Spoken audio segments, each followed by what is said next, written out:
ശബരിമല സ്വർണ്ണ കവർച്ചയിൽ ദേവസ്വം ബോർഡ് മുൻ അംഗം എൻ വിജയകുമാർ റിമാൻഡിൽ. ജനുവരി 12 വരെയാണ് റിമാൻഡ്. ജാമ്യ ഹർജി ഡിസംബർ 31 പരിഗണിക്കും. മുൻകൂർ ജാമ്യാപേക്ഷ പിൻവലിച്ച ശേഷം SIT ഓഫീസിലെത്തിയ വിജയകുമാർ കീഴടങ്ങുകയായിരുന്നു. ഒരു തെറ്റും ചെയ്തിട്ടില്ലെന്നും നിരപരാധിയാണെന്നുമാണ് വിജയകുമാർ ചോദ്യം ചെയ്യലിനിടെ പറഞ്ഞത്. ദിസ്ന സുരേഷ് വീണ്ടും ചേരുകയാണ്. ദിസ്ന, ഇപ്പോൾ ജനുവരി 12 വരെ വിജയകുമാറിനെ റിമാൻഡ് ചെയ്യുകയാണോ? മറ്റെന്തൊക്കെ പുതിയ അപ്ഡേറ്റ്സ് ആണ് ഈ വിജയകുമാറിന്റെ അറസ്റ്റുമായി ബന്ധപ്പെട്ട് ഇപ്പോൾ പുറത്തേക്ക് വരുന്നത്?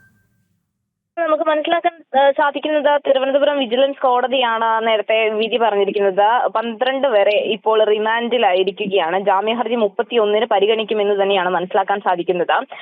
എന്തായാലും വിജയകുമാർ മൊഴി നൽകിയിരിക്കുന്നത് താൻ ഈ വിഷയവുമായി ബന്ധപ്പെട്ട് നിരപരാധിയാണ്. കുടുംബം ആവശ്യപ്പെട്ടതിന്റെ അടിസ്ഥാനത്തിൽ, അതായത് കഴിഞ്ഞ കുറച്ച് ദിവസങ്ങളായി വലിയ രീതിയിലുള്ള മാനസിക സമ്മർദ്ദം ഉണ്ടായിരുന്നു. അതിന്റെ അടിസ്ഥാനത്തിലാണ് ഇത്തരത്തിൽ അഭിഭാഷകനോട് ഉൾപ്പെടെ ചോദിച്ച മുൻകൂർ നൽകിയ ഹർജിയൊക്കെ പിൻവലിച്ച് താൻ SITയിൽ കീഴടങ്ങിയത് എന്ന് തന്നെയാണ് മൊഴി നൽകിയിരിക്കുന്നത് എന്ന് തന്നെയാണ് മനസ്സിലാക്കാൻ സാധിക്കുന്നത്. പത്മകുമാറിനെ അടക്കം അറസ്റ്റ് ചെയ്ത് ചോദ്യം ചെയ്തപ്പോൾ മുൻ ദേവസ്വം ബോർഡ് അംഗങ്ങൾക്കുൾപ്പെടെ ഈ സ്വർണ്ണ കവർച്ചയിൽ പങ്കുണ്ട്, അവർ അറിഞ്ഞുകൊണ്ട് തന്നെയാണ് ഇത്തരത്തിൽ ഒരു കാര്യം നടന്നത് എന്നൊരു മൊഴി നൽകിയിരുന്നു. കഴിഞ്ഞ ദിവസം ഹൈക്കോടതിയുടെ രൂക്ഷമായ വിമർശനം ഉണ്ടായിരുന്നു. എന്തുകൊണ്ടാണ് ദേവസ്വം ബോർഡ് അംഗങ്ങളിലേക്ക് അറസ്റ്റ് ഉൾപ്പെടെയുള്ള കാര്യങ്ങളിലേക്ക് കടക്കാത്തത്, എന്തുകൊണ്ടാണ് അവരെ ചോദ്യം ചെയ്യാത്തത് ഉൾപ്പെടെയുള്ള കാര്യങ്ങൾ ഹൈക്കോടതിയും വിമർശിച്ചിരുന്നു. അതിന് പിന്നാലെയാണ് SITയുടെ നീക്കം. എന്തായാലും മൊഴി രേഖപ്പെടുത്തിയതിനു ശേഷമായിരുന്നു അറസ്റ്റ്. പിന്നീട് തിരുവനന്തപുരം ജനറൽ ഹോസ്പിറ്റലിലേക്ക് എത്തിക്കുകയും അവിടെ നിന്ന് വൈദ്യ പരിശോധന നടത്തിയതിനു ശേഷമാണ് ഇപ്പോൾ തിരുവനന്തപുരം വിജിലൻസ് കോടതിയിൽ ഹാജരാക്കിയത്.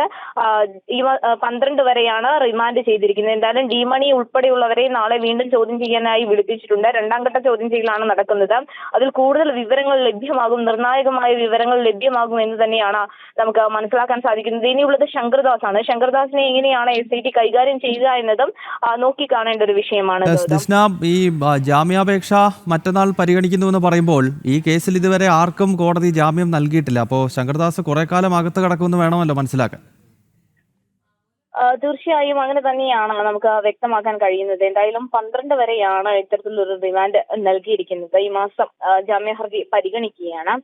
ഏറ്റവും എടുത്തു പറയേണ്ടത് ഈ ശങ്കർദാസുമായി ബന്ധപ്പെട്ട നിലവിൽ നമുക്ക് ലഭിക്കുന്ന ഒരു അപ്ഡേഷൻ എന്ന് പറയുന്നത് ആരോഗ്യസ്ഥിതി, അതായത് അദ്ദേഹം ആശുപത്രിയിലാണ് എന്നൊരു വിവരമൊക്കെ ലഭിക്കുന്നുണ്ട്. ഗൗതം, ആരോഗ്യസ്ഥിതി വലിയ രൂക്ഷമായി തുടരുന്ന ഒരു സാഹചര്യമുണ്ട്, വലിയ പ്രായാധിക്യമുണ്ട് എന്നൊക്കെയാണ് SITയുടെ മുന്നിൽ ഈ അറസ്റ്റ്. എന്തായാലും വിജയകുമാറിന്റെ അറസ്റ്റ് നേരത്തെ SIT രേഖപ്പെടുത്തിയിരുന്നു. 12-ാം തീയതി വരെ, അതായത് അടുത്ത മാസം 12 വരെ ഇയാളെ റിമാൻഡിൽ വിടാൻ ഇപ്പോൾ കോടതി നിർദ്ദേശിച്ചിരിക്കുകയാണ്. അതേസമയം വിജയകുമാറിന്റെ ജാമ്യാപേക്ഷ 31-ാം തീയതി വീണ്ടും കോടതി പരിഗണിക്കുകയാണ്. ദിസ്ന സുരേഷാണ് വിവരങ്ങളുമായി ചേർന്നത്.